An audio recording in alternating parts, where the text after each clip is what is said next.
सोच। 77वें गणतंत्र दिवस समारोह पर मैं माँ कालका के चरणों में मेरा सत वंदन, माँ वीणा पाणी सरस्वती को मेरा प्रणाम। और आज के इस भव्य कार्यक्रम के मंचरसीन गांव के प्रथम नागरिक श्रीमान अमर सिंह जी भामाशाह, श्रीमान जीवाराम जी प्रजापत, लक्ष्मण जी प्रजापत, भूनाराम जी प्रजापत, अमरचंद जी सोनी और पूर्व सरपंच श्रीमान सुजाराम जी और सभी मंच पर विराजमान मेरे पिता तुल्य बुजुर्ग जिनके चरणों में मेरा सत प्रणाम, मेरे शिक्षक साथी और सामने की तरफ विराजमान युवा साथी, मातृशक्ति, प्यारे छात्र और छात्राओं।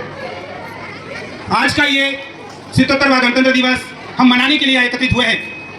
गणतंत्र यानी लोकतंत्र, जनता का शासन। भारत आजाद सन 1947 में हो गया था, लेकिन उस देश को चलाने के लिए, इतने बड़े राष्ट्र को चलाने के लिए देश के उन वीरों के सामने, राष्ट्रों के सामने एक बड़ी समस्या आ गई कि देश आजाद तो हो गया है, लेकिन इस देश को चलाना कैसे है। क्योंकि किसी भी एक छोटे देश को चलाने के लिए भी बड़ी मशक्कत करनी पड़ती है। तो इतनी विविधता लिए हुए अपने भारत देश को जब एक करने का मौका आया तो लौह पुरुष सरदार वल्लभ भाई पटेल ने पूरे देश को एक किया और 26 जनवरी सन 1950 को जो हमारा संविधान लागू हुआ, उसकी याद में ये गणतंत्र दिवस मनाया जाता है।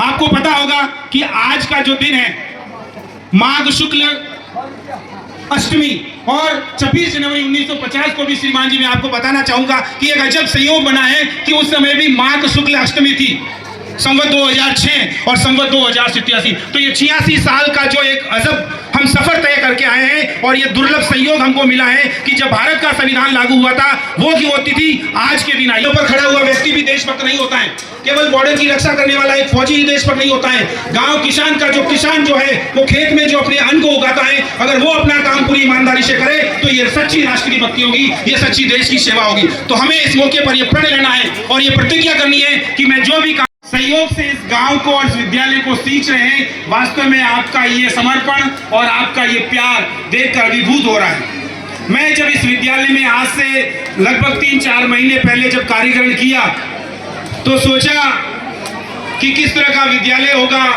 कैसा स्टाफ होगा, कैसा गांव होगा। तो आप सबको बताकर मुझे बड़ी खुशी हो रही है कि मैं जिस विद्यालय से आया था उस विद्यालय और इस विद्यालय की अगर हम तुलना करें तो कतई किसी भी श्रेणी में कम नहीं है, चाहे वो शिक्षा का स्तर हो। सबसे बड़ी बात जो मैं बताना चाहूंगा, हमारे स्टाफ साथियों का समर्पण। क्योंकि कोई भी विद्यालय जब तक वो अच्छा नहीं होता है जब तक कि उसके स्टाफ और उनके बच्चे अनुशासित नहीं हो। तो आप सबको बताते हुए बड़ी प्रसन्नता हो रही है कि इन विद्यार्थियों का अनुशासन और इन शिक्षक साथियों का समर्पण, ये जब दो साथ में मिलते हैं तो हमें किसी भी चीज की कमी नहीं होती है। सिर्फ एक चीज की कमी होती है, वो होती है अभिभावकों की। साहब मैं इस मौके पर कहना चाहता हूँ, मुझे बड़ी पीड़ा हो रही है क्योंकि मैं जिस विद्यालय से आया हूँ सीरियारी, जहाँ मेरे पास 800 बच्चे थे और अपने पूरे एरिया का सबसे बड़ा विद्यालय था, लेकिन कोई भी विद्यालय जब तक प्रगति नहीं कर सकता जब तक कि उसके साथ उसका अभिभावक नहीं जुड़ेगा।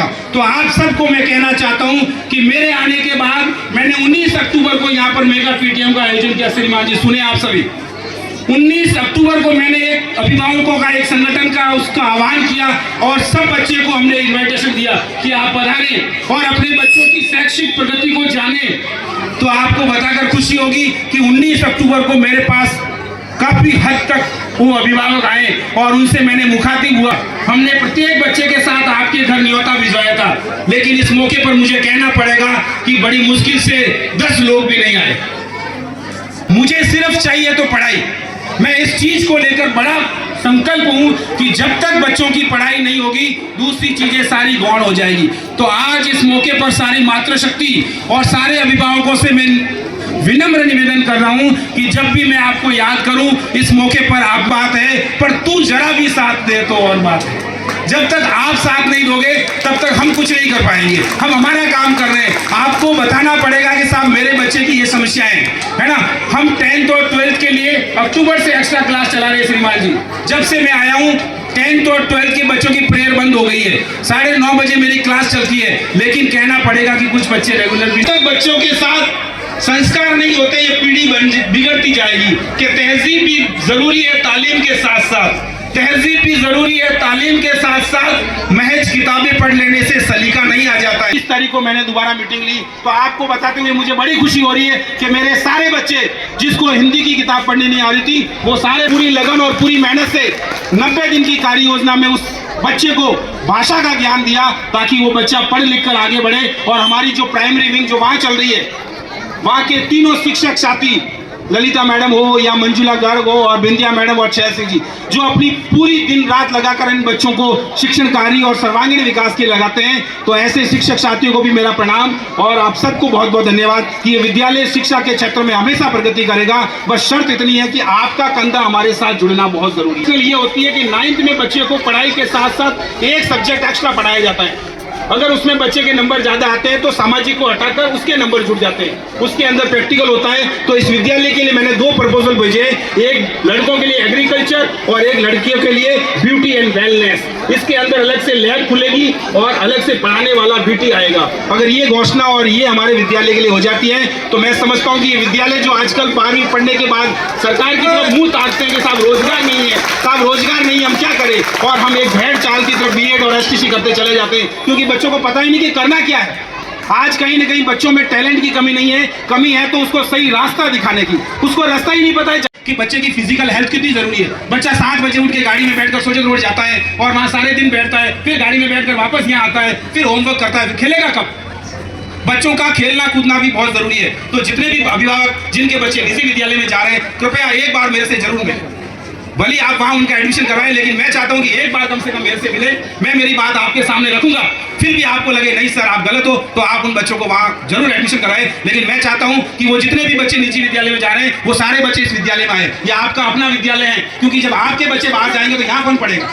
आप ये भामाशाह जो इतने पैसे खर्च कर रहे हैं, ये इतनी सारी चीजें दे रहे हैं, किसके लिए? हम तो आज हैं और कल चले जाएंगे। ये विद्यालय आपका अपना है, आपको इसके बारे में सोचना पड़ेगा। सरकार की तरफ से कोई कमी नहीं है, इतनी जन कल्याणकारी योजना है कि अगर मैं गिनाने बैठूं तो समय कम पड़ जाएगा। एक बहुत बड़ी योजना के बारे में सरकार की तरफ से 1.5 लाख रुपए दिए जाते हैं। सोचो आप, 1.5 लाख का अमाउंट। और आपको जानकर खुशी होगी कि हमारे यहाँ से हमने 20 बालिकाओं को नॉमिनेट किया है, उन सबके आवेदन हमने फॉरवर्ड कर दिए। कुछ बच्चियों के आवेदन की कमी है क्योंकि उनका जन आधार और आधार में नाम सही।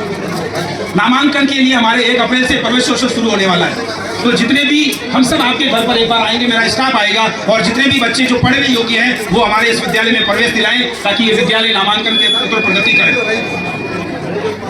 उनसे आप बहुत बहुत साधुवाद कि जो इस गांव से बहुत दूर हजारों किलोमीटर बैंगलोर मद्रास में अपना बिजनेस करते हैं, लेकिन उनकी जड़ें आज भी गांव से जुड़ी हुई हैं। मैं उन सभी भामाशाहों का बहुत शुक्रिया करना चाहूंगा कि जो इस विद्यालय में पढ़े हैं और आज उनकी आंखों के सामने कहीं न कहीं वो दृश्य गुजर रहा होगा कि हम भी यहाँ कभी पहली दूसरी में पढ़े थे, और उनकी भी एक नैतिक जिम्मेदारी मानते हुए इन बच्चों के लिए इतना बड़ा लाखों की संख्या में जो सम्मान और जो अपनी गाड़ी कमाई इन विद्यार्थियों को सौंपी है, मैं ऐसे भामाशाहों का तहे दिल से शुक्रिया अदा करना चाहता हूँ कि आप जहाँ भी रहे इस विद्यालय को याद करें। ये विद्यालय के बच्चे आपके अपने हैं और समस्या हमें सहयोग देते हैं, है ना, और सामग्री भी देते हैं। तो राजस्थान सरकार द्वारा एक ऐसा पोर्टल बनाया गया है जिसका नाम है ज्ञान संकल्प पोर्टल। आप मोबाइल से बेंगलोर बैठे बैठे इस विद्यालय को 100 रुपए का भी दान कर सकते हैं। आपको ही करेंगे ताकि आपको एक इनकम टैक्स में छूट की रिबेट मिल जाएगी और सरकार के अंदर आपका नाम आ जाएगा कि कैलवाज विद्यालय के अंदर ऐसे भामाशाहों ने इतने रुपए का दान किया है। तो ये बहुत बड़ा पोर्टल है, कोई भी साथी अगर 100 रुपए भी देना चाहे तो हमें आपके मोबाइल से दान कर सकते हो, हमें देने की जरूरत नहीं है ना, क्योंकि हमारा विश्वास भी बहुत जरूरी है। देने वालों की कमी नहीं है, लेकिन हमें आपका विश्वास जीतना पड़ेगा। आपकी गाड़ी कमाई जब तक आपको कांच की तरह नहीं दिखेगी, कोई भी अभिभावक विद्यालय के साथ नहीं जुड़ेगा। तो मैं आप सबसे वादा करता हूं कि जितने भी पैसे आप दे रहे हो, हम आपको एक एक पाई का हिसाब देंगे और एक एक रुपए का हिसाब देंगे। ये मेरा आप सबके सामने वादा है। तो निश्चित रूप से आज के इस मौके पर पधारे हुए सभी मातृशक्ति को और युवा साथियों को मेरा बहुत बहुत साधुवाद कि आपने अपना समय इस विद्यालय को दिया। जय हिंद, जय भारत।